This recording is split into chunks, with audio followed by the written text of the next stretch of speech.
Niech będzie pochwalony Jezus Chrystus. Kolejny dzień wielkopostnych zamyśleń. Zadajmy sobie dzisiaj pytanie, za ile sprzedaję Jezusa?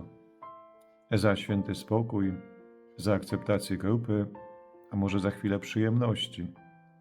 Choć świat może nas wyśmiać za wierność Ewangelii, to Bóg jest jednak jedyną wartością, za którą warto oddawać życie. Panie Jezu, bądź moim skarbem, którego nigdy nie wymienię na nic innego. Może uda Ci się dzisiaj odmówić sobie jednej wygody, aby zdać sobie sprawę, że nie same dobra materialne dają szczęście. Szczęść Boże.